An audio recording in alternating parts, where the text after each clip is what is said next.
Hello church and attendees. So ang date ay January 26, year 2026.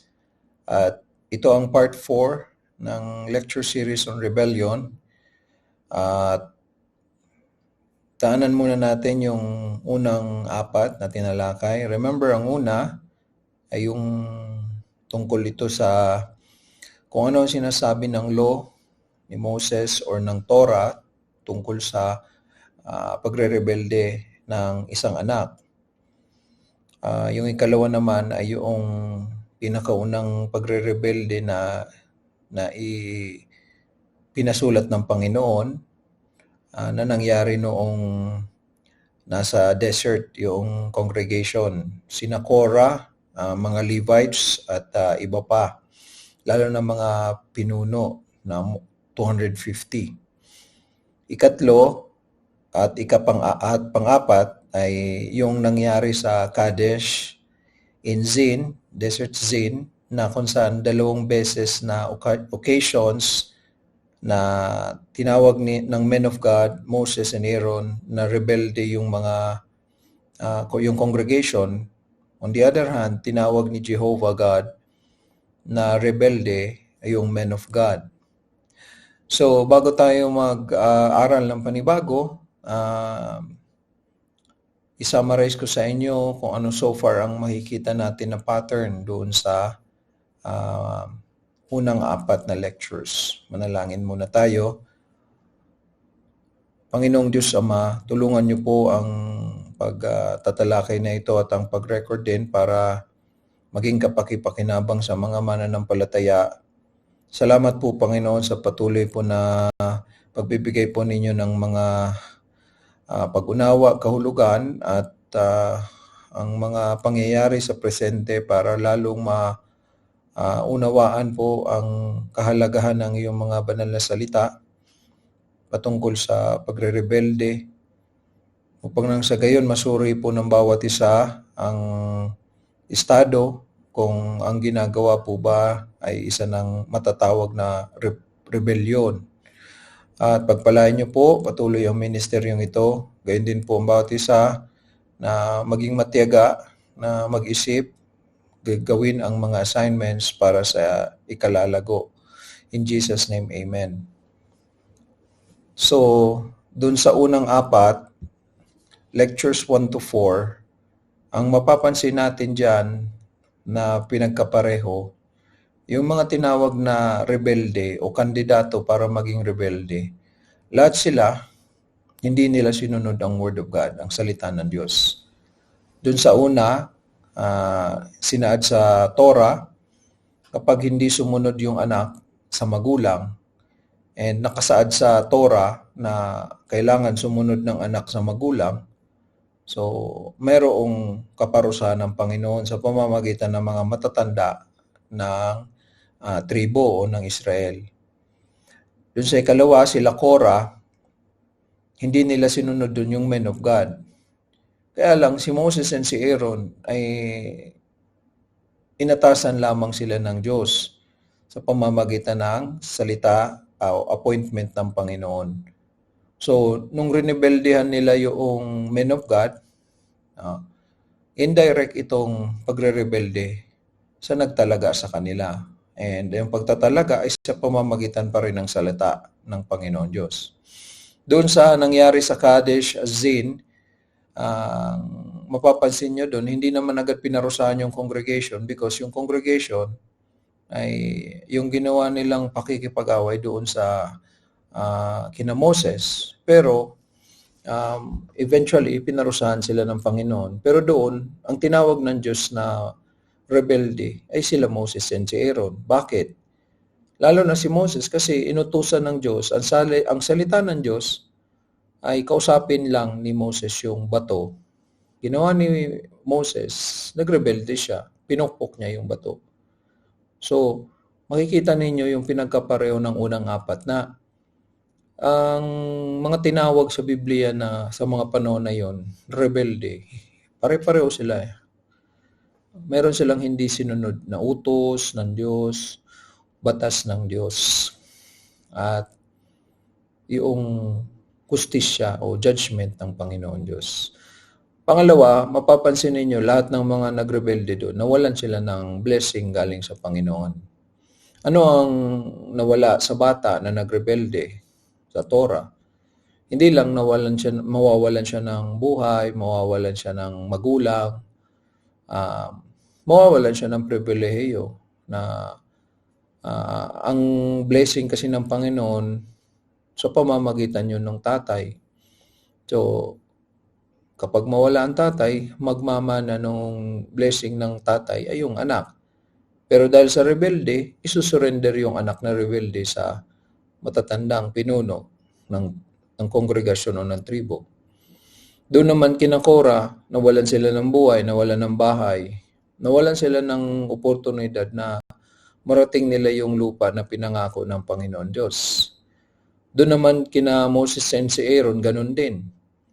Bago tumawid ng Jordan River, ang congregation, hindi na sila nakasama. Kasi sa last year, isa-isang namatay yon, yung mga magkakapatid. Nauna si Miriam, ikalawa si Aaron, ang panghuli si Moses. So, laging makikita ninyo ang pattern na ang rebelde, bukod sa hindi sumusunod sa salita ng Diyos, nawawalan ang rebelde.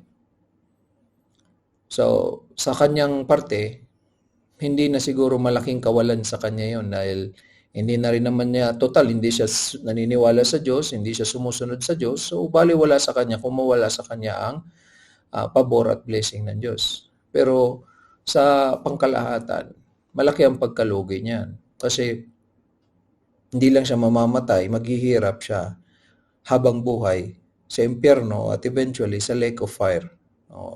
Lake of fire and brimstone. Kasi pinapatunayan lamang na hindi siya tunay na naligtas. At pangatlo, yung mga rebelde na yun, natapos ang kanilang mga buhay na hindi kumpleto. So, masaklap yun kasi ang tao, lalo na sa panahon natin, marami ang presumptuous, maraming kumakapagsalita, napaka-confident nila na yung faith, F-A-T-E, ng buhay, nung kanilang mahal sa buhay na namatay is positibo. Like, sasabihin lagi, nasa langit na yung mahal sa buhay na namatay. Pag sinuri mo ang salita ng Diyos, nasa impyerno yun. Kasi hindi naman sumampalataya. Ganon din naman ang tao. So, yung anak na nagrebelde, according sa Torah, hindi na kumpleto ang buhay niya kasi hindi na siya, kung hinatulan siya based on the law or Torah, in-execute yun, death penalty. O hindi lang namatay, nawalan ng buhay, nawalan ng opportunity na lumago, nawalan ng opportunity magkapamilya, nawalan ng opportunity pamanahan ng Diyos ng lupa, nawalan ng opportunity na dumami yung lahi, and so on and so forth. Kina Korah, ganon din. Ultimong bahay nila Korah, ni Dathan, Abiram, lahat sila namatay. So, iisipin natin yan.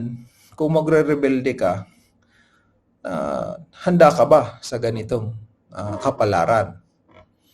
Hindi lang ikaw nagrebelde sa Diyos, talagang haharapin mo yung kawalan at kakulangan. So, sila Moses and Aaron, ganun din.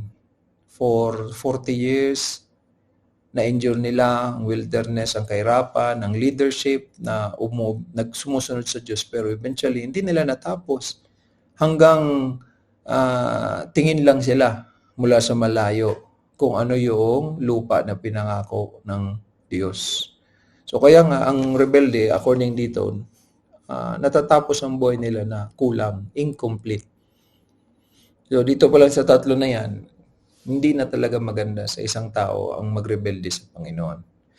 And so with this, meron kayong makikita dyan 3 dots. Ayan ang symbol for therefore. So far, sa lectures 1 to 4, ano ang masasabi na natin agad? Masasabi natin na una, ang hindi pala pagsunod sa salita ng Diyos ay isa ng rebellion. So, ang hindi pagsunod. So, narinig mo yung turo ng salita ng Diyos, di mo sinunod, rebellion na pala yun. Kaya, yung series na tinuturo ni Brother Josh on self, hindi pala pinapakinggan. Sabi sa akin nung dating kasamahan natin dyan, hindi pala siya nakikinig. So, matindi talagang kasiraan ng puso at yabang yon. So, hindi naman pala nakikinig. So, kaya, ang tawag dyan, rebelde, yung tao na yan. So, every time pala na hindi mo sinusunod ang salita ng Diyos, pagre-rebelde na pala yan. Ikalawa, kapag wala sa iyo ito, yung belief, so unbelief, ibig sabihin, hindi ka naniniwala, natural lang na hindi mo susundin. Kasi walang pananampalataya. At ang hindi paniniwala pala, ay rebellion yun sa Diyos. So, hindi lang pala ang mga rebelde matatagpuan sa labas ng church, kundi nasa loob ng church. Kasi hanggat ang dumadalo sa church ay umaangkin na hindi ligtas at hindi nababagabag ang puso, na okay lang kumaga sa kanya na ganun ang estado niya, then rebelde ang taong yan. So, araw-araw ng buhay ng tao na yan, according dito sa lectures natin, rebelde siya. Lalaki, babae, bata, matanda, rebelde yun. So, ang pagre-rebelde po, lagi ang batayan, sinusukat po ng Diyos ang tao. Ang batayan niya, salita niya. Sinunod mo ba ang salita ko o hindi? So, oo o hindi. Kapag oo, then, hindi pagre-rebelde.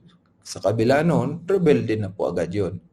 So, para sa part 4 na pag-aaral natin, makikita ninyo ang reminder on rebellions doon sa huling nalalabing araw ni Moses.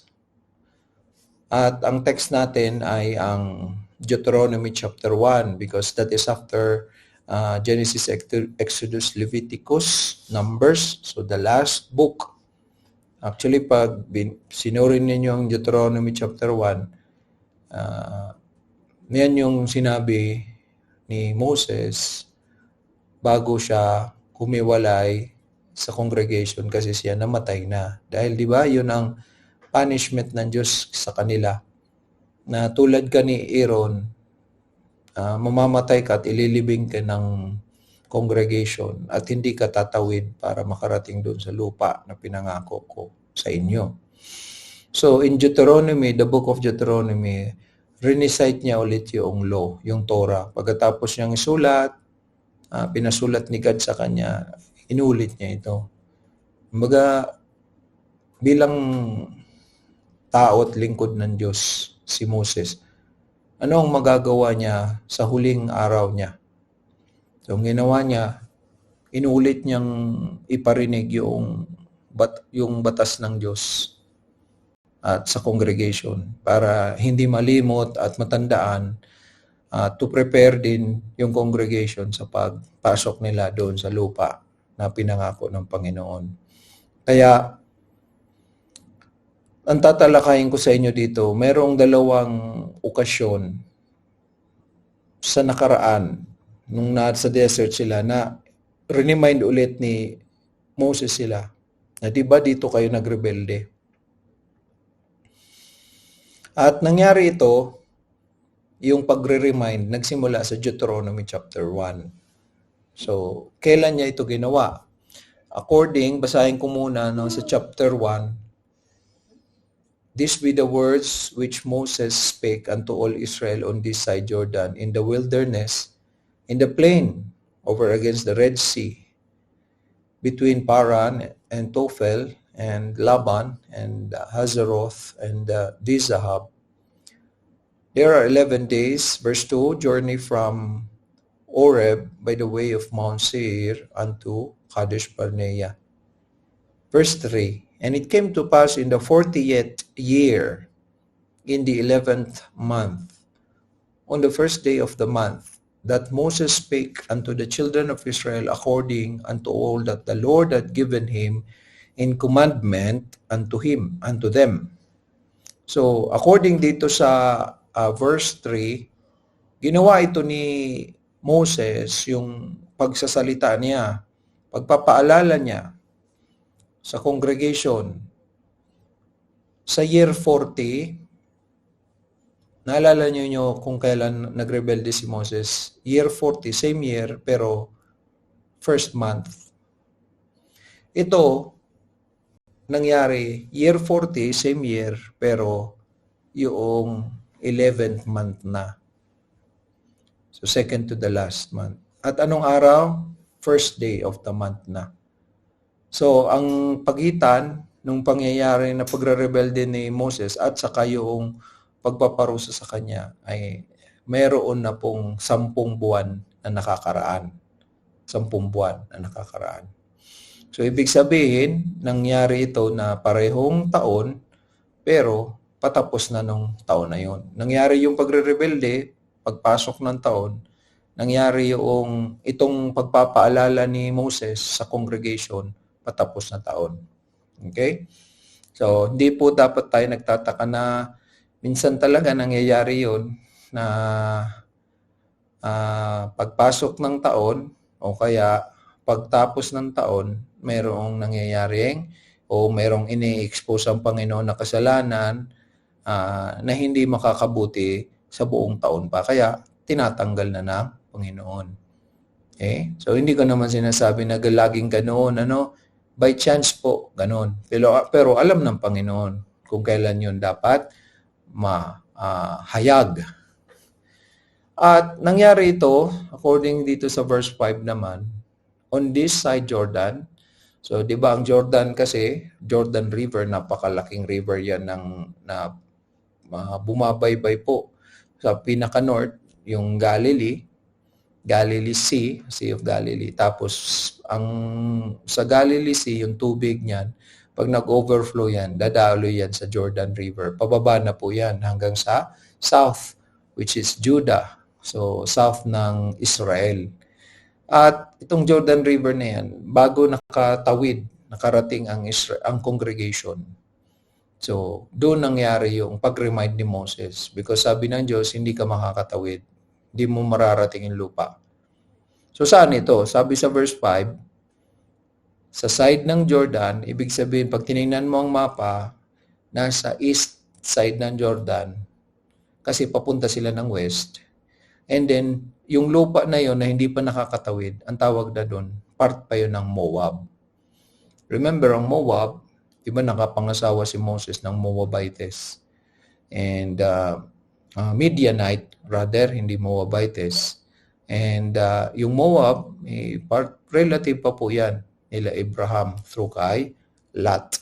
So, the land of Moab, doon namatay si Moses. At bago siya namatay, ano ulit ang ginawa niya? Iyon, pinaalalahanan niya ang congregation ng mga salita ng Diyos. So, kung i-apply natin, o if there is something na dapat makita dito, ang mga tumatanda sa church, hindi lang dapat nananatili tayo, kundi dapat nasa punto na tayo na ang nagre-remind sa mga nakakabata, hindi ng experience mo sa buhay, kundi ng mga salita ng Diyos. Kasi yun ang expectation na laging paulit-ulit ng Panginoon yun sa kanila. Ingatan ninyo ang mga salita ko. So yun ang expectation sa tao. Pagtanda, kabisado niya ang salita ng Diyos. Samantalang yung bata, hindi. Kaya dapat yun ang sasabihan niya lagi. So, malinaw na po kung saan yun nangyari. Ano ang text natin? At may dalawang okasyon dito na nangyari sa past na hindi pa natin tinalakay. End of year ito, yung pagsisimula ng pagre-remind. So, kumbaga yung Deuteronomy nangyari end of year. At the same time, ito yung last book ng Torah or ng Law of Moses. And ang nangyari ito ay sa Moab. So now, punta na tayo doon sa abbreviation natin na sinasagot natin every lecture. ISIP. I, identity, kung sino yung nagrebelde. S, ano yung kasalanan o mga kasalanan. Another I, ano yung impact nito doon sa nagrebelde o doon sa mga taong nakapalibot kasama ang Diyos. At P, ano yung punishment ng Diyos sa rebelde. So, dahil sa ganito lagi ang presentation, makukumpara mo ang kada lecture o kada occasion ng pagre-rebelde. And present ko ito sa inyo so far in chronological order. Okay? So, unang reference natin, Deuteronomy chapter 1, beginning in verse 26. Suriin natin ang bawat talata. Notwithstanding, ye would not go up, but rebelled against the commandment of the Lord your God. And ye murmured in your tents and said, because the Lord hated us, he had brought us forth out of the land of Egypt to deliver us into the hand of the Amorites, to destroy us. Mapapansin ninyo dito, una, ganito yung pananalita ng mga tatay nila, mga magulang nila. Yung mga nauna na niligtas ng Diyos through kina Moses na umalis sa wilderness, sa Egypt. So, nung simula pa lang, nung hinahabol na ng Egyptian sila, ganito na sila magsalita. Pero hindi itong mga nagsalita na ito, kundi yung mga kanilang mas nakakatanda sa kanila. So, pag tuwing may panganib, tuwing may alanganin, mahilig sila na imbis lumapit sa Diyos, magtiwala sa Diyos, kinakalaban pa ang Diyos o magbibitaw pa ng salita na mga maling akusasyon laban sa Diyos. So, nangyari ito nung sabi ng Panginoon sa kanila, tagal nyo na sa desert. I-summarize ko na lang ang Deuteronomy chapter 1. So, umakyat na kayo dito sa bundok ng mga Amorites kasi itong teritoryo ng Amorites, ibibigay ko naman yan sa inyo. So, dito na kayo dumaan kasi ang tagal-tagal nyo na sa desert, tagal nyo na sa Oreb, Mount Oreb, doon niya binigay ni God kay Moses yung law, yung Torah. Same territory ng Mount Sinai, yung New Testament, doon din nagtipon sila Jesus. So, same area. And then, so, sabi ng Panginoon, ang tagal-tagal nyo na dito sa desert. So, ito na yung daanan ninyo. So, pinasa yun ni Moses sa congregation. Yung congregation, yung leaders, sabi naman kay Moses, magpadala kami muna ng spies. Pa-check muna namin yung teritoryo ng Amorites. Pagbalik ng mga spies, di ba, dalawa doon, si Caleb at si Joshua, nag-report sila.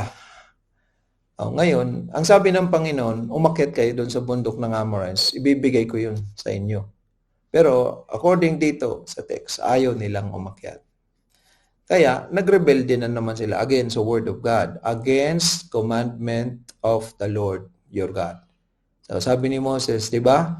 Pinapaalala ko lang sa inyo, nagrebelde kayo.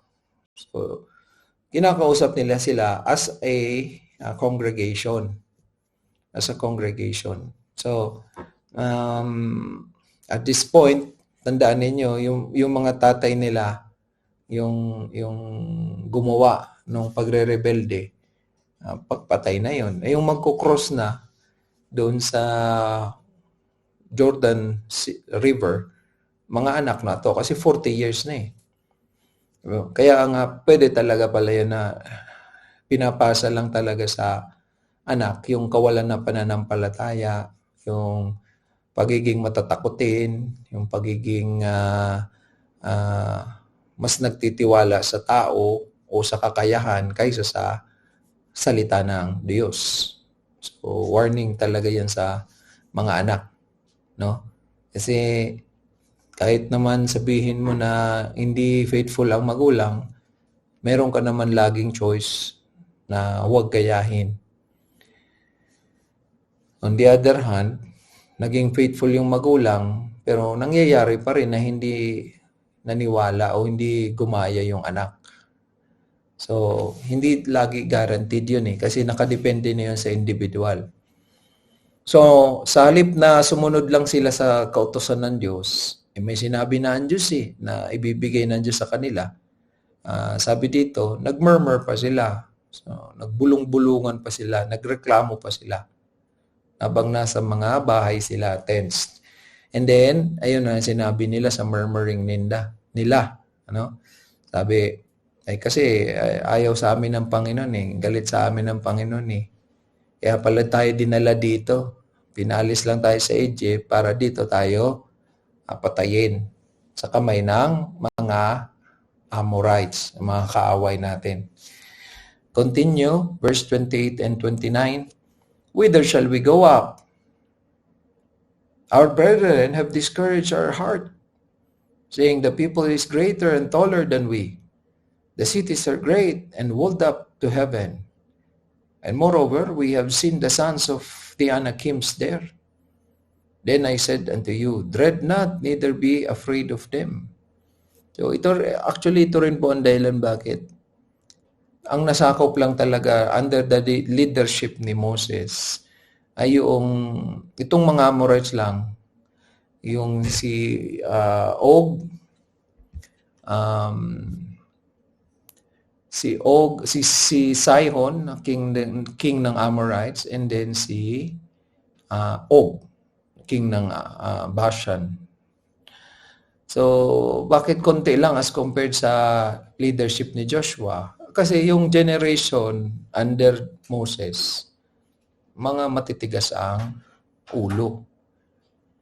So, kaya, although natalo nila ang Amorites, konti lang ang na-occupy nila.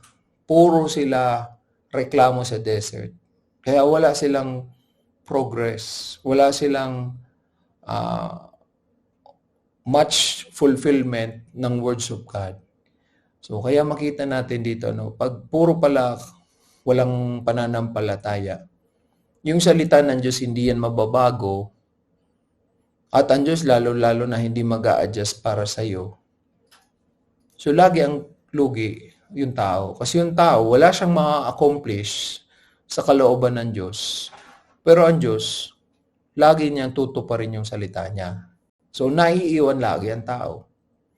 Now, hindi kasalanan ni Moses and Aaron. Matigas lang talaga yung mga tao. Siyempre, sa edad niya, 120 years old or 120, yes, kasi 80 years old siya pumasok sa wilderness. So, for 40 years ng pakikipagbaka niya, di niya nakaya yung pakikipaglaban. Kaya nga ang tao niya si Joshua.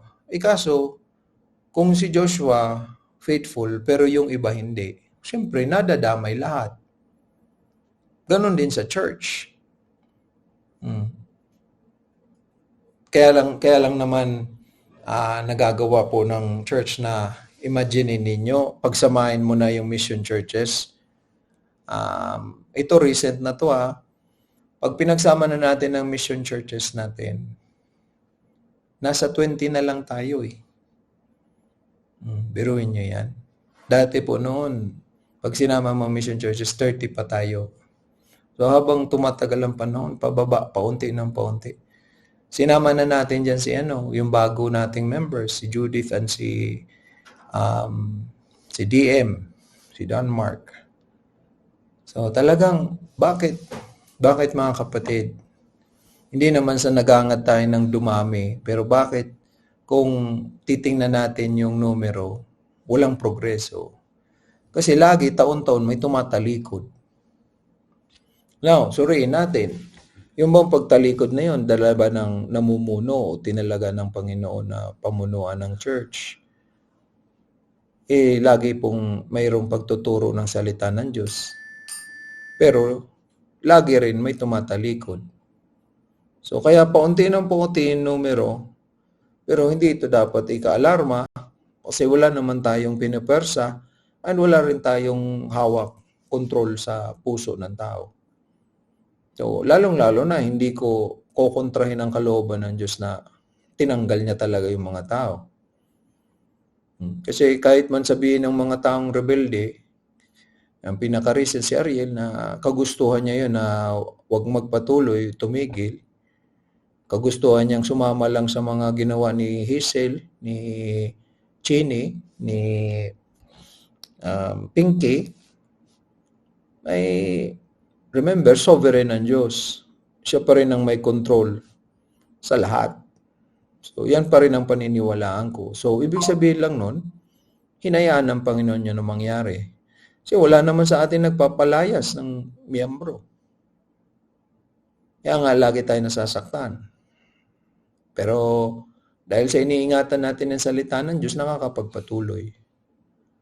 So imagine nyo rin yung nangyari sa wilderness, yung assembly or yung congregation sa wilderness. Diba? For 40 years na yon. Naubos ba yung unang generation? Ubus baga? Naubos baga po yun. Sino na lang yung mga tumawid? Hindi yung mga maliliit na bata na lumaki na lang sa wilderness. Second generations na yan. Kaya remind niya, naalala ninyo, ang mga tatay ninyo, yung pagre-rebelde nila. Kaya importante pala talaga na ang leader ng church is talagang iniingatan niya ang salita ng Diyos. Maliban doon, samahan niya ng history ng church. Kasi kailangan niyang i-remind ang mga nasa church para hindi ulitin yung pagkakamali ng iba. Kaya malinaw po yun. Hindi nag-iingat si Ariel ng mga ginawa before sa kanya. Kaya ginaya niya lang. Maliban po sa pamilya ni Brother Leo, kay Brother Randy, kay Brother Yudel, si Ariel na ang pinaka matagal na member sana. Kasi nabaptize yan 2015 eh. So, 10 taon bago po tumalikod. So, first month ng year 2026. Pero, in the making yun, yung pagka-sira eventually ng puso. Kasi nga, tinuturuan ng Word of God, hindi naman nakikinig. Anong iingatan? Hindi naniniwala, kaya hindi makikinig. So, unbelief. So, ganun din dito. Saan ang tanong pa ng mga Israelita? Saan kami aakyat? Na-discourage na kami. Sabi kasi ng mga spies, ang lalaki ng mga nakatira doon na tao, mga higante. Kahit maganda yung lupa nila, inassure pa sila ng Panginoon na mapapasakan nila yun. Pero, dinan nyo, baliwala ang salita ng Diyos sa mga ganitong tao. Kaya, hindi sumunod sa salita ng Diyos, nawalan ng buhay, nawalan ng blessing, incomplete yung buhay. Kaya, ganun din yung mga kapalaran po ng lahat ng mga tumalikod sa atin sa church. Tumalikod sa Panginoon, una, tumalikod yun sa katawan ni Yesu Cristo, ikalawa. Wala po yan matatapos. Di pa nga tumatalikod. Napabayaan na agad yung pag-aaral. Nagtatrabaho, nag-aaral. Sinabihan ko na sa simula pa lang, mahirap yan. Hindi naman nakinig sa pagkakakilala namin sa Kanya, ang nasa amin pa siya. Hindi kakayanin, pero tinuloy pa rin. You see? Kaya sa mga nag-aakala na kung mag-aaral ako ng 4 years, matatapos ko ang college, mas papapabuti ako. Anong sa inyo? Okay? So, baka meron sa inyo na akala ninyo, gusto ko pa po mag-aral kasi baka mas mag-mature po ako. Hindi. Wala yan. Nasa puso ang maturity. At ang maturity ng puso mo, depende kung sumusunod ka sa Word of God. Kung naniniwala ka. Kasi wala namang ibang best source ng katotohanan, ng kabanalan, kundi ang salita ng Diyos. Ang Diyos na perpekto, nagsasalita at perpekto rin. Kaya, yun sa lahat ng pwede mong tanggihan, yun pa. Ano ang asahan mong kapalaran? So, natakot sila Kaya sabi nga ni Moses sa kanila, dread not, huwag kayong matakot. Huwag kayong matakot sa kanila. So eventually, sumunod pa rin, pero nagrebelde muna sila. Yun ang sinasabi dito ng Panginoon sa kanila.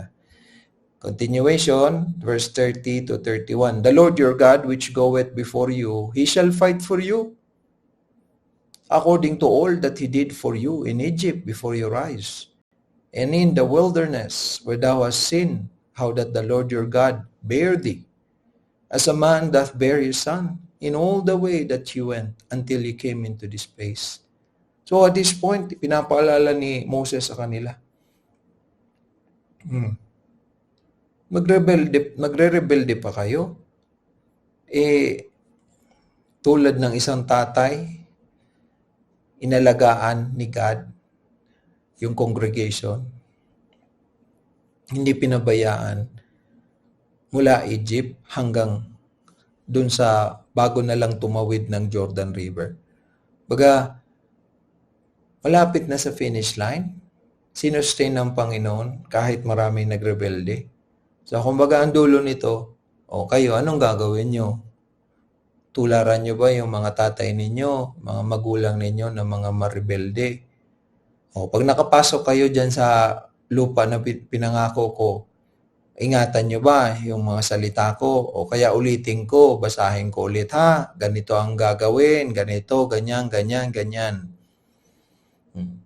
Kaya sa lahat ng mga anak na nasa church, pag hindi kayo makikinig, kung hindi nyo papakinggan at ingatan ang mga salita ng Diyos,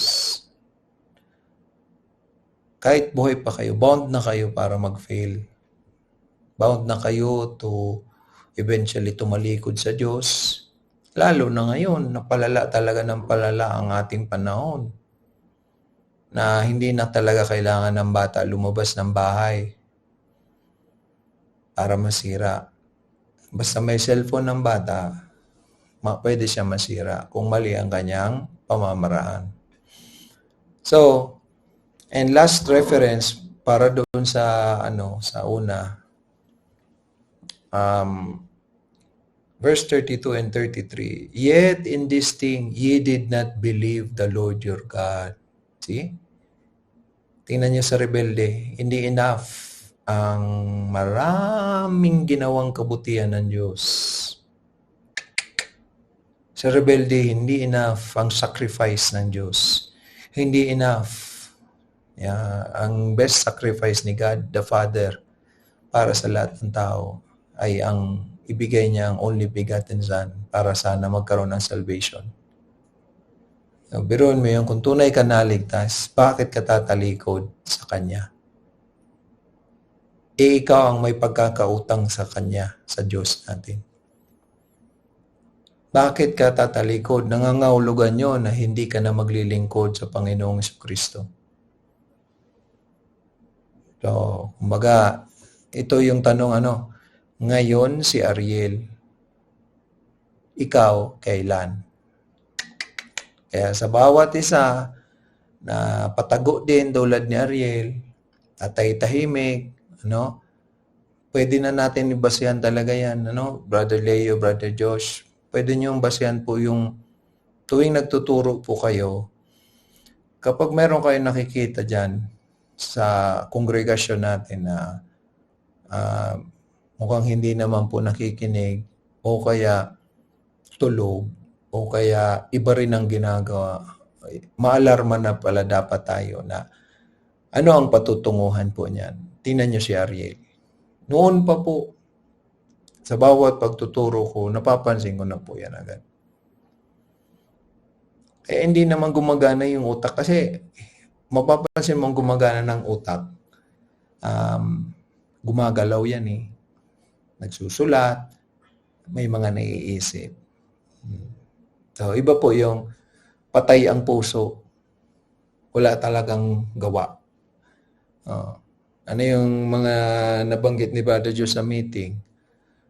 Inatasan mo, walang natatapos. Inatasan ko 2024 na magturo ng Word of God para matulungan din si Brother Josh, Brother Leo. Hindi nagawa. Inatasan ko na maghanap na ng replacement ng microphone para ma-improve yung lagi nababanggit ni Brother Leo, hindi nagawa. Wala na, umalis na, hindi nagawa yung signage dyan sa may labas ng church. So ano ang makikita ninyo sa mali na talaga yung puso? Walang na-accomplish po yan. Hanggang sa mamatayan, walang ma-accomplish yan. So nabalitaan nyo ba yun? Nag-aaral pero dinadrop na yung mga subjects. Yan ang mga senyales na mali na talaga. Wala ang kamay ng Diyos. Pero in spite of that, maririnig natin yan. Kapal pa ng mukha na mamuno na magpaawit, mali na pala ang puso. Kapal talaga ng mukha na manawagan sa iba, may blessing ba kayo? Siya nga, wala. Kita niyo yung panloloko? Kita niyo yung deceit? Baka meron po yan, ganyan din, nagtatago lang. Kaya maging tayo, watchful. Every member, every brother, every sister, be watchful sa mga kasama natin. Baka makatulong tayo na hindi umabot siya sa punto na tulad na ni Hazel, tulad ni Ginny, tulad ni Pinky, tulad ni Tess, tulad ni Ariel, and so on. So, ganyan talaga, ang tunay na naligtas will abide until the end. Yan ang katangian ng isang tunay na naligtas. Magpapatuloy yan. Tulad nga ng sabi ng mga apostles, saan naman kami pupunta? Nasa inyo po, Panginoon, ang words of life. Nasa inyo ang katotohanan. And yet, paalala yun sa atin. Ganun nga yung sagot nila Peter, pero nung hinuli si Jesus, nawala pa rin sila. See? Sa bagay, nung hinuli si Jesus, akala nila wala na yung words of life, kaya bumalik na lang sila sa kanilang mga dating buhay. Pero nung nakita nila si Jesus, sumunod ulit sila. So, sabi po dito ni Moses, hindi sila naniwala sa Diyos. Never silang iniwan ng Diyos, pero hindi pa rin naniwala. So, hindi sila pinabayaan, umaga-gabi sa desert. Hindi sila iniwan ng Diyos na mamatay sa lamig, mamatay sa gutom, mamatay sa init. Never. Namatay sila, yung mga magulang nila, namatay sila dahil sa kagagawan nila. Pinarusahan sila ng Panginoon dahil sa pagre-rebelde nila. Pero hindi sila namatay dahil sa pinabayaan sila ng Diyos. Kaya mali yung mga rebelding tao na marami niyan sa buong mundo, na tuwing may namamatay na mahal sa buhay o tuwing may nangyayari sa paligid na kaguluhan, laging sinisisi o susumbatan, kulang na lang sumbatan ng Diyos. Kung talagang may Diyos daw, bakit nangyayari itong kaguluhan? Kung talagang may Diyos, bakit hinayaan daw na mamatay yung mahal niya sa buhay? So, yan po ang mga pananalita ng rebelde. Wala po yung pinagkaiba dito sa desert na, kaya mo pala kami inalis sa Egypt para lang patayin dito. Papatayin mo pala kami sa gutom, papatayin mo pala kami sa uhaw. So, walang pinagkaiba. Ang tunay pong naligtas, sumasampalataya sa Panginoon. Maghirap man, hindi mo kakayanin na sumbatan ng Panginoon. Tingnan nyo si Moses, si Aaron. Nung pinarusahan sila ng Diyos, nagreklamo ba si Moses si Aaron? Never. Nagpasakop si Moses sa kalooban ng Diyos. Ano ang sinabi lang ni Moses? Panginoon, bago po ako mamatay, hanapan niyo po ng kapalit ako. So, inisip niya pa rin yung congregation. Nakita niya kasi na kailangan talaga merong faithful na mamumuno. Kasi nakita niya yung congregation. Pag walang namumuno na faithful, mapapariwara para talagang mga tupa. So, tingnan nyo dyan sa atin, merong ang faithful, laging naandyan yung namumuno, mga nagtuturo, pero meron pa rin, mawawala. O anong tawag diyan? Tupa? Tupa? Hindi. Yan ang tanda. Kaya babala yan. Posible po talaga yan. Meron po pong mga kasamaan tayo hindi po nagbabasa ng Word of God sa buhay. Hindi naglalaan. Kasi hindi ka kumbinsido na mahalaga yun para mag-survive ka bilang isang Kristiyano. Kaya kung ako sa iyo magsisi na, kung ganyan ka kay Ariel, hindi nag-aaral ng Word of God, hindi na nakikinig, hindi tumatanggap, walang iniingatan, papunta ka na rin. No, kung sa pag-aakala mo na may ibang kapalaran mo sa mga nagrebelde, wala ka pa, hindi ka pa pinapanganak. Nandiyan na ang salita ng Diyos at nagbigay na ang salita ng Diyos ng babala. 4 na lectures pa lang, pare-pareho, hindi sinunod ang salita ng Diyos. Nawala ang lahat. Ultimong buhay. At yung buhay hindi na-accomplish. Di ba? Nakakaya. Talagang kahihiyan yan. See? Wala kang na-accomplish o hindi mo na-accomplish yung kalooban ng Diyos. Na-accomplish mo yung gusto mo, pero hindi ibig sabihin yun, gusto ng Diyos. So, alam naman natin na kung sino ang identity dito ng rebelde, yun yung congregation. Kaya diretso na ako doon sa saints, yung I. Yung I, Congregation of Israel, yung S, saints. Ano ang saints dito? Sa unang occasion na pinaalala ng ni Moses sa kanila, ay una, yung unbelief. At may iba pa. Kasi yung kawalan ng pananampalataya, nagbunga pa po ito ng ibang gawa. Tulad ng natakot sila na porket higante. So, mas nakafocus sila doon sa nakita kaysa sa salita ng Diyos. Number 2, kung ano-ano ang pinagsasalita nila sa Panginoon.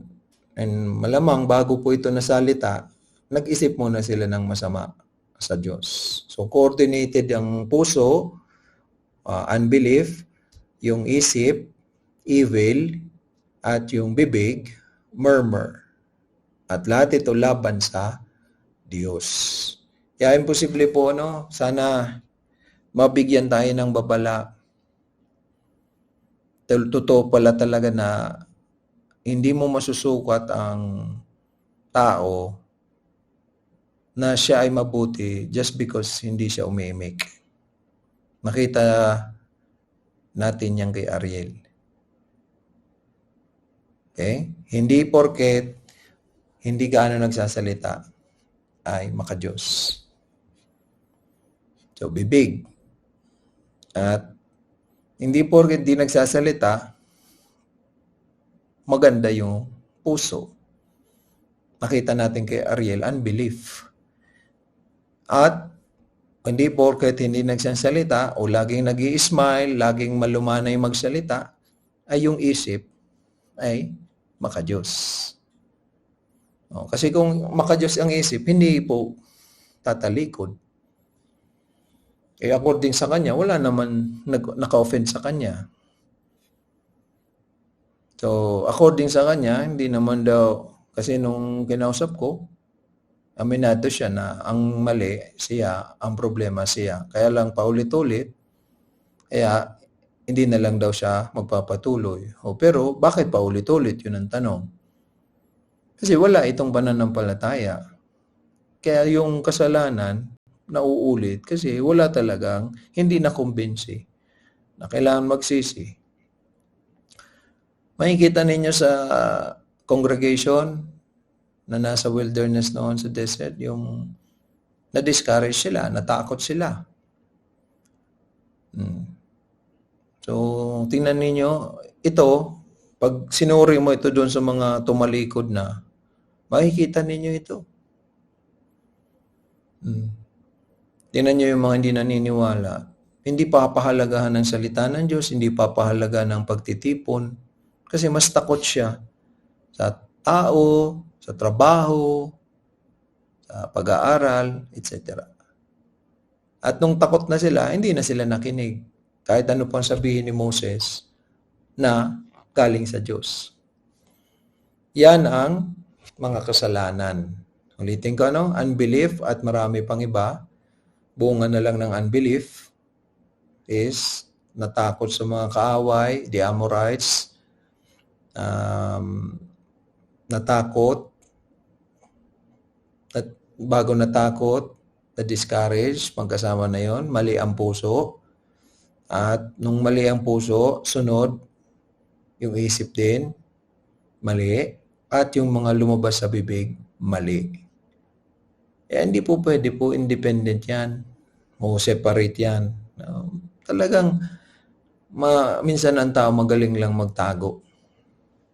Doon tayo mag-iingat. Kaya mahalaga po talaga na sa church, naririnig natin ng bawat isa kasi malaki ang posibilidad na masuri ang puso sa pamamagitan ng kung anong lumalabas sa bibig. In spite of that, maraming beses tayong naloko. Maraming beses po tayong naloko na. Kasi nga, hindi tayo tulad ng Diyos. Talagang magpakumbaba tayo. Kailangan natin ng Diyos. Biro nyo, magluloko pa sa atin, mga bata pa eh. Diba?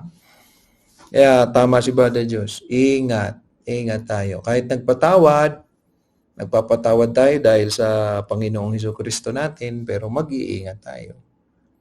Doon naman sa pinatawad, pwede mo pa rin ulitin yun. Tandaan mo, pwede mo pa rin ulitin. Pero huwag mo nang gawin. Kasi baka wala nang susunod pa. Baka wala na tayong aabangan na susunod pa para sa iyo. Tandaan mo, ang rebelde, hindi ka lang mawawalan. Makukulang ka. So, hindi lang po nakakahiya ang buhay ng rebelde. Talagang sa mata ng Diyos, kapuputang ka pa ng Panginoon. Lugi ka. Wala kang blessing niya. Yan ang pinakamalala na mawala sa isang tao. Sunod na okasyon, same text natin, Deuteronomy chapter 1. Verse 40 and 41. But as for you, turn you and take your journey into the wilderness by the way of the Red Sea. Then ye answered and said unto me, We have sinned against the Lord. We will go up and fight, according to all that the Lord our God commanded us. And when ye had girded on every man his weapons of war, ye were ready to go up into the hill. So una, mapapansin nyo na dito na dahil sa pagre-rebelde nila. So ang Panginoon, nag-iba na rin ang plano sa kanila. No? So imbes na daanan nila yung sa Amorites, sabi ng Panginoon sa kanila, dito na kayo dumaan. The wilderness by the Red Sea. Ngayon, ang sagot nila, nagkasala po kami, Panginoon. Okay, nasaway sila noon. Susunod na po kami. Okay, we will go up po doon sa Amorites and lalaban na po kami. Pero, so, continue natin. Nag-prepare na sila sa digmaan sana. In verse 42, ito ang sabi ng Panginoon kanila. And the Lord said unto me, Say unto them, Go not up, neither fight, for I am not among you, lest ye be smitten before your enemies. So, tingnan ninyo ang Panginoon dyan. Sabi ni Jehovah kay Moses, Moses, sabihan mo ulit sila, huwag na kayong tutuloy. So, ito yung plano ng Panginoon. Pero, pag nagrebelde ka sa Panginoon, mababago. Pwedeng baguhin ng Panginoon yung kapalaran, yung kalooban niya para sa iyo. At kapag nagbago ng Panginoon, hindi ang Panginoon nagbabago, pabago-bagong isip. Hindi. Pag nag-judge ang Panginoon, yan na yan.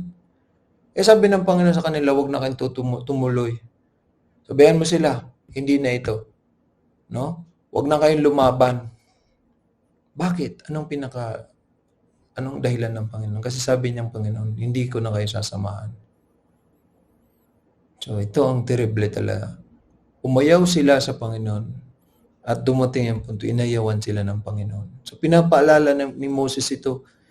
Di ba ito yung mga ginawa ninyo, congregation? At pag tinuloy nyo pa yan, no, mamamatay kayo sa kamay ng mga kaaway. So, talagang rebelde po. Hindi nakikinig po sa salita ng Diyos yan. Kung anong maisipan, gagawin talaga. Kaya masanay tayo. Ganyan po ang rebelde. Kahit saan tayo pumunta. Magpunta tayo dito sa Armenia. Alala nyo si Beno. Diba, mula June. Mayroon na pagkakataon, ma-disciple ko siya. Pero mayabang eh. Diba? May kumpiyansa siya sa kanyang nalalaman, sa salita ng Diyos, nalalaman sa mga mentors niya na tumutulong sa kanya kung ano ang imbis mag-focus sa content po ng Word of God, ay mag-focus kung paano, how to deal with individuals, ano ang kailangan na topic na i-handle. So, ang nakita kong kahipokrituhan na tinuro pang series ng John, 1 John to 3 John. And hindi naman sinapuso yung mga salita ni John na tulad ng minahal ni John yung mga mananampalataya na minahal yung katotohanan. Kaya ang basihan ng pag-ibig ay katotohanan. Hindi naman po yung basihan yung hindi ka makasakit ng kapwa. Kasi yun ang mas pinili. So, kaya nung may opportunity ako na sabihin sa kanya, ba't hindi kami magpapatuloy? Kasi ganito ang turo ng Bible and ikaw, hindi mo siya kinilala. So, sabi lang niya, naintindihan ko yung stand mo. Tapos, sinabihan ko siya, ang payo ko sa'yo, ganito, ito ang mga aralin mo kasi yun yung church mo, ang tawag dyan, ang pinili niya na yung makabagong emerging church movement. And so, doon na nagtapos. Hindi siya nakinig. So, saan tayo pumunta? Mayroong rebelde. Hindi nangangahulugan na rebelde na hindi naniniwala kay Jesus kasi si Beno naniniwala sa Diyos. Ang ibig sabihin, rebelde pa rin kasi hindi lahat ng salita ng Diyos kinikilala. So, naniwala na agad na yung church niya is tama. Wala siyang, hindi bukas ang puso niya na baguhin yon kahit may nakita na siya sa Bible na hindi pwedeng mamuno babae. Doon ko siya sinaway. Hindi ko siya sinang-ayunan doon. Pero pinili niya pa rin yun. So, kahit saan pumunta, mayroon pong rebelde. Kahit saang church yan. So, another reference, continuation, Deuteronomy 1:43. And the Lord said unto me, kay Moses, say unto them, go not up, neither fight. For I am not among you, lest ye be smitten before your enemies. So I spake unto you, and ye would not hear, but ye rebelled against the commandment of the Lord, and went presumptuously up into the hill. So na doble po dito yung verse 42. Ayan, dapat 43 lang po ito, which is ito 42, and then ang 43, so I spake unto you and you would not hear. So again, nandito yung rebelde. Na ang rebelde, pagkatapos marinig ang salita ng Diyos, wala lang. Hindi makikinig. Kaya pagre-rebelde na yon sa kautusan ng Diyos. Ito pa, went presumptuously up into the hill. Tumuloy pa rin. So, anong ibig sabihin? Kahit wala ka, kahit hindi mo kami samahan, Panginoon, lalaban kami. Kakayanin namin yan. Kita nyo? So, sa ikalawang okasyon na nagpaalala si Moses sa kanila? Related na event, pero dalawang okasyon na nagrebelde. Kasi dalawang okasyon dahil magkaibang kasalanan. Anong second na sin dito? Pride. Kasi lininaw ni Moses yun. Huwag kayong tutuloy kasi hindi ko kayo sasamahan, sabi ni God. Mamamatay kayo sa kamay ng kaaway. Yung kaaway na kinatatakutan nyo nung una, tapos ngayon magbabago isip ninyo. Oh. Tingnan nyo, kinilala nila nagkasala, pero hindi talaga nag-repent. Oh, naalala ko si Ariel, alam naman niya na ang mali sa kanya, pero hindi naman nag-repent kasi ang nag-repent, magbabalik loob, magpapatuloy, hindi titigil. Kahit anong gawin kong pag-exhort sa kanya, pagsaway, ang dulo pa rin, hindi pa rin nakinig. Pareho talaga, kaya pinupuri ko ang Panginoon kasi yung lecture na ito, lalong na support siya ng pangyayari sa kanya kay Ariel. Ganun lagi ang Panginoon sa ministeryo ko and most likely kay Brother Diyos, kay Brother Leo, na ini-strengthen ng Diyos yung salita niya. Not that mahina ang salita ng Diyos. Ini-strengthen niya yun para sa amin na mga nagtuturo, para maging bold kami sa pagtuturo na mayroong example sa present time natin na relative. Para masasabi talaga natin na ang salita ng Diyos ay para sa lahat ng panahon at henerasyon. Hindi siya pwedeng sabihin na hindi na siya applicable today. No. Rebelde lang ang magsasabi niya na hindi na yan kailangan. So, yung mga nasa desierto noon na rebelde, sinabi nila, hindi nila kailangan ng Diyos. Nasa puso nila, hindi nila kailangan ng salita ng Diyos. Kaya nga hindi nila sinunod. Kaya hindi nila pinakinggan ng Diyos. Hanggang ngayon, ang mga rebelde, hindi ko kailangan ng church, hindi ko kailangan ng salita ng Diyos, hindi ko kailangan ang pagsunod sa salita ng Diyos. Basta Kristiyano ako, okay na yun sa akin. Basta ang buhay ko, susundin ko ang Diyos. Marami po niyan sa Armenia, marami po sa Pilipinas. So, nandyan ba yan sa inyo? Hindi ko kailangan ang Diyos. Medyo modify ko. Ang pride is, hindi ko kailangan ang payo mo, ikaw na man of God, Joshua. So, yung mga kasama sa bahay ni Joshua, si Brother Diyos ang tinutukoy ko, ano? Meron ba yan sa inyo? Yung kasama sa bahay ni Brother Leo, hindi ko kailangan yung sinasabi mo, Teacher Leo.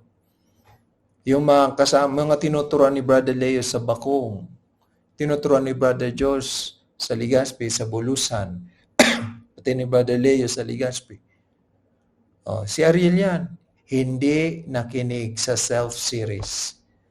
Ang sagot niya po, exactly, tinanong ko siya, kailan nagsimula ito na masira ang puso mo ganito? Nung nagturo po simula ngayon nagturo si Brother Diyos ng pride. Ang alam ko talaga, self-series. Kaya kinonfirm ko kay Brother Diyos yun. Yung pride kasi under lang sa self. So, tingnan nyo. Wala naman siya palang pinakinggan o tinanggap. Kaya talagang walang nabago, walang naitama. Kasi alam na sana ng Panginoon ng mali sa bawat isa sa atin, kaya ginagamit niya ang salita niya para sana may tuwid. Pero kahit po nandyan ang salita ng Diyos, available lagi sa pamamagitan ng mga men of God, ay kung hindi ka makikinig, wala. At the end of the day, hindi mo pwedeng sisihin ng Diyos o kaya ang salita ng Diyos o kaya ang lingkod ng Diyos. Kasi hindi nagkulang ang Diyos. Lagi ang dapat na parusahan, yung rebelde. Meron din tayong kasama na bumabalik o nag-a-attend. Minsan nakausap ko. So, sabi ko na lang sa kanya, hindi ba ka talaga nagkamali ang Diyos? Ito yung mga alam mo na, kaya lang noon, hindi mo rin naman pinakinggan. Kaya, ngayon, masasabi mo talagang, tama po ngayon ang salita ng Diyos. Kung pwede lang po ngayon ako makaiwas dito sa sitwasyon ko. Ayun. Kasi minsan tayo, hindi nakikinig sa salita ng Diyos. Salita ng Diyos na, kaya talagang nagdadaan tayo sa kahirapan na tayo lang naman ang may gawa. So, next. Deuteronomy chapter 1, verse 34, 35, 39. And the Lord heard the voice of your words and was wroth and sware, saying, surely there shall not one of these men of this evil generation see that good land which I swear to give unto your fathers. Moreover, over your little ones, which you said should be a prey, and your children, which in that day had no knowledge, between good and evil, they shall go indeed there, and unto them will I give it, and they shall possess it.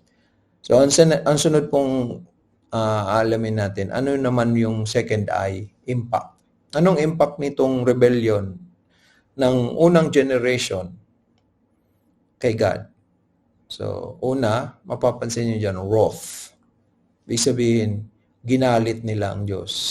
So, nakakagalit pala ang rebellion sa Diyos.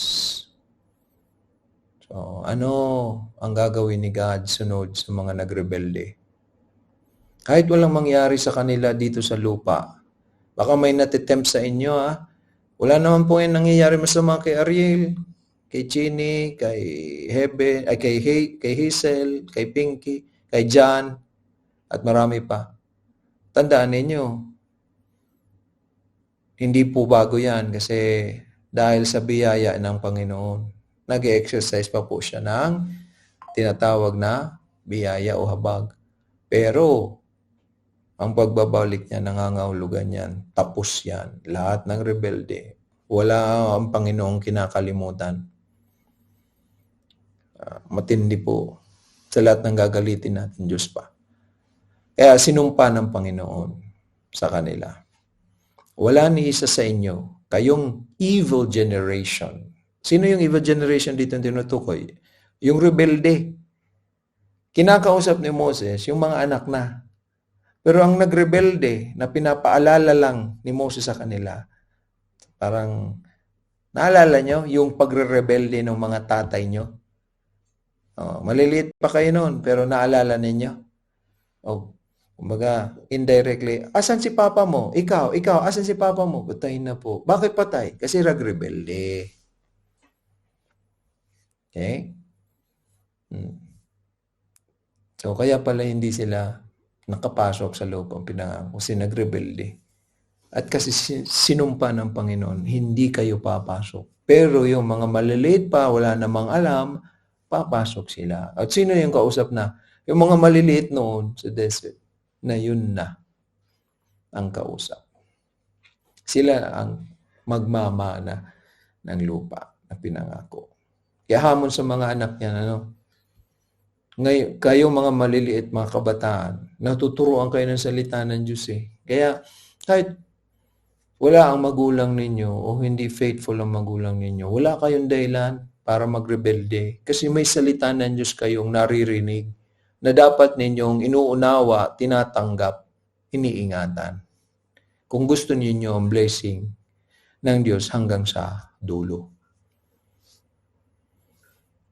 Verse 44 and 45, and the Amorites, yung kaaway, which dwelt in that mountain, came out against you and chased you as beasts do. Grabe, inalintulad ng Panginoon at ni Moses sa mga bubuyog yung Amorites. Hinabol daw sila. So, ibig sabihin, kung paano tumakas yung Israelites dahil sa hinahabol ng bubuyog, ganun yung pagtakas nila laban sa mga Amorites. And the Amorites destroyed you in Seir, even unto Hormah. And you returned and wept before the Lord. So anong naranasan na impact nito kay Jehovah? Siyempre galit and reneject ng Diyos sila. And kaya hindi na nakinig ang Diyos sa kanila. Ano ang nangyari sa kanila? Namatay. Yung mga nabuhay, nangagsiiyakan. Kasi nga, loss. But the Lord would not hearken to your voice, nor give ear unto you. You see? So yung iyak, apparently may kasamang, Lord, patawarin niyo na po kami. Lord, bigyan niyo po kami na another chance. Pero hindi na nakinigan Diyos sa kanila. So yung mga nag-survive na umiiyak, namatay pa rin. So, samahin natin yung last two. Impact, divine rejection. See? So, sa 10 years ni Ariel, wala na sa kanya yung wala na yung takot. Huwag natin sisihin si Biggs, ano? Yun, huwag natin sisihin si Biggs. Kasi may iba rin naman ng mga nagtrabaho pero hindi rin naman nadayaan eh. So huwag sisihin ang trabaho. Nagtrabaho po ako bago po ako nag full-time. Pero masasabi ko na hindi ako nadayaan ng trabaho kasi mayroon akong separation na ginawa. So nag-survive ako. And maliban doon, talagang pinahalagaan ko ang mga salita ng Diyos sa mga pagtitipon. Kaya nag-survive tayo sa biyaya ng Diyos. Si Brother Leo, laging may kasamang ibang mga tao na unbeliever, pero nag-survive throughout the years. So, kaya sa mga nagsasabi na dahil sa trabaho, kaya ganito, palusot po yan. Hindi yan tama. Kasi may doctrine of separation. Kaya sa mga nakikinig sa inyo, estudyante o nagtatrabaho, wala kayong dahilan para madayaan kayo ng school o kaya ng trabaho. Kung pag nadayaan kayo, kayong may kasalanan. Kaya practice separation. Huwag niyong mamaliitin ang turo ng Bible on separation kasi nakakahawa.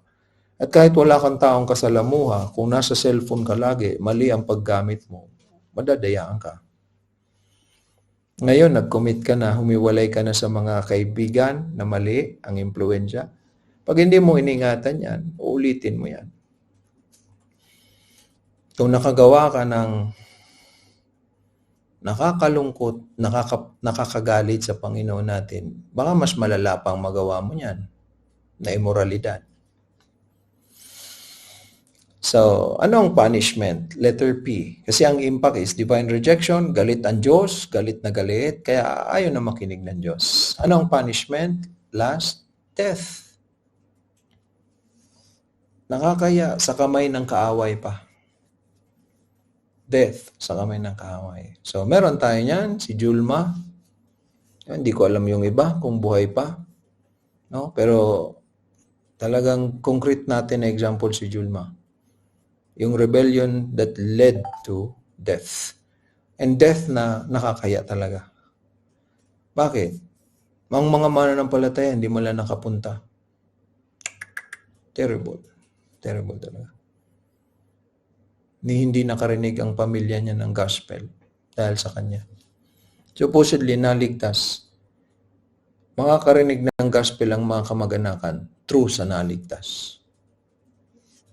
Kaya yung pagdidesire ni Judith na maligtas si Ivan, yan ang naniniwala. And sana kapatid, huwag kang magpadala sa mga pagpipigil ng mga kapitbahay. Tuloy mo, maghanap ka. Yung ayaw, lipat ka lang sa iba. Huwag kang susuko para baka paboran ng Diyos ang pamilya mo, pati si Ivan. Baguhin ng Diyos ang puso. So, magtulungan tayo as a church na coordination, magturo tayo sa iba, tapos kung organize natin ang home Bible studies natin, i-invite natin si Brother Josh or si Brother Leo. O kung puro naman babae, pwede naman natin itap si Sister Grace, si Ma'am Joy, at ang iba pa po. Sa mga kabataan, estudyante, mag-form kayo ng Bible studies sa campus. So sana magawa mo yan, Brother DM. Alam mo ba na sila Pastor Roy at Pastor Louie, ay bunga si Pastor Louie ng campus evangelism. Ang batch niya nila Pastor Roy, Pastor Louie, mga masigasig sila sa evangelism and group Bible studies sa campus. Alam mo ba na in 2012 ay ganyan po ang ginagawa ng pastor missionary diyan sa Bicol. Kasama si Mrs., kasama po ang ibang mga kapatiran, Brother Josh, Ma'am Joy. Nung pinapapasok pa kami diyan sa campus ng BU, yung centennial tree na bago yan nasira, ay tumatambay kami diyan. At may mga, for some time, mayroong mga sumampalatayang estudyante, pero hindi nagpatuloy. So, maging babala sa atin. No? So far, sa part 4 na ito, ganun na naman ang pattern na makikita ninyo. Pero lesson talaga dito na we need to remind everyone ng history, yung inspired history na ito. We need to remind them sa mga kasama natin dati sa church na rebelde para hindi nila gayahin. Kayong mga bago, magpakwento kayo sa mga nauna sa inyo sa church so that mag-ingat kayo na kung saan nag-fall yung mga rebelde, hindi nyo ulitin. Pero ito po sana, mas matimbang ito. Ang hindi pakikinig, paniniwala, at pagsunod sa Word of God is an act of rebellion. Hindi po ito magkakamali kasi salita yan ng Diyos. So in summary, isip ay the congregation of Israel na naman is unbelief, pride, yabang, and more. Ang impact kay God, reneject sila ng God. And ang P, punishment, loss of blessings and lives. And finally, a new assignment. So, ang assignment natin for this lecture ay naka-assign for MJ. MJ is si Ma'am Joy. Ma'am Joy, pareho kayo ng assignment ni Abigail. So, ang assignment po para sa inyong dalawa is, itong lesson na ito, lalo na po yung impact saka yung punishment. So, yung impact kay God, tandaan ninyo, and then yung punishment doon sa congregation of Israel. Ikumpara nyo po ito sa katuruan tungkol sa salvation. So, ano ang nakita ninyo dito sa lecture na maiaalin tulad natin pag tinalakay natin ang salvation, turo sa salvation. Okay? So, yung mga tanong na pwedeng sagutin nyo dito is, ano ang gagawin ni God kapag yung isang tao tinuruan tungkol sa ng gospel, pero hindi siya nakinig, hindi siya naniwala, at reneject niya. So, ano ang impact nito kay God? Number 2, ano ang punishment? Kung noon, yung mga rebelde, pinarusahan ni God na ganito, paano naman yung mga hindi pa rin ligtas ngayon? Kasi may kasama tayo sa church na pwedeng hindi talaga mga ligtas. O di, pag nag-testimony po kayong dalawa, sa susunod na Sunday, o di may parinig nyo po yun.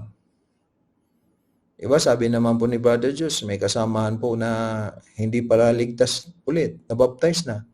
O di, parinig nyo po yun. Hindi yan sa pananakot. Kasi ang focus nyo, impact and punishment. Hindi po yung identity at sins. Next, ang assignment po para kay MG. Ang MG natin si Ma'am Grace. Pareho po kay FR si Franz. Sa inyo naman po dalawang mothers and wives, paki-apply po itong unbelief nitong first generation na mga Israelites sa wilderness. Paki-compare po nito at i-apply nyo po ito sa panahon natin. Anong ibig sabihin? Maybe, pwede kayong mag-research sa internet kung ano yung mga nangyayari sa paligid natin na masasabi ninyo na ito ang ebidensya na ang panahon natin pareho lang naman ng mga nasa wilderness. So balikan nyo po yung unbelief nila, yung sins, yung mga under po sa sin number 1 na unbelief and more. Balikan nyo po yung sin na pride. Ano yung under doon? Tapos, tingnan nyo po. Obserbahan nyo ang Facebook, social media, Instagram, TikTok. Obserbahan nyo po ang kapitbahay. Obserbahan nyo po yung mga balita. Magbigay lang po kayo 1 hanggang 3 examples. Yun lang po ang hinihingi ko. In that way, when you apply it, Ma'am Grace o kaya Sister Franz, marinig ng mga kabataan natin na ganyan palang application. Especially may anak kayo na that needs to be saved. Si Erin, and then we're not sure kung talagang tunay na ngayon this time si Abigail. I hope talagang tunay si Luke. Pero this will be very important kasi mothers kayo that as mothers, you're expected to teach your children, apply the words of God. Okay, so I'm excited po na makinig sa mga testimonies ninyo. Sabi ko sa inyo, every lecture meron ng assignments and rino-rotate ko po yan para fair na lahat ay ma-assignan except the teachers. Kasi nagpapagal na yung teachers natin mag-aral, magturo. So, bigyan natin ng panahon, kayo naman, na mag-share kayo ng mga assignments ninyo. Because ako, as a teacher, gusto ko rin na marinig yung mga nasa puso ninyo. Bilang mga mananampalataya, lahat po tayo ay pwedeng gamitin ng Diyos na ma-encourage yung iba. Salamat. Mahaba po ito because nagbigay po ako ng mga examples, illustrations. So, ngayon lang po ito. Okay? Pagpapatuloy natin ito. Let's pray. Our Father, thank you sa biyaya mo sa akin para pagpatuloy itong ministry. Ayok, Panginoon, na kaintindi po ang mga nakapakinig. Huwag pong maliitin ang platform na ito. Sana po ay mapatatag ang mga gumagawa ng assignments ng mga natututunan nila. Bigyan mo sila ng tamang pag-iisip at puso para maging blessing yung kanilang mga gagawing assignments. In Jesus' name, amen.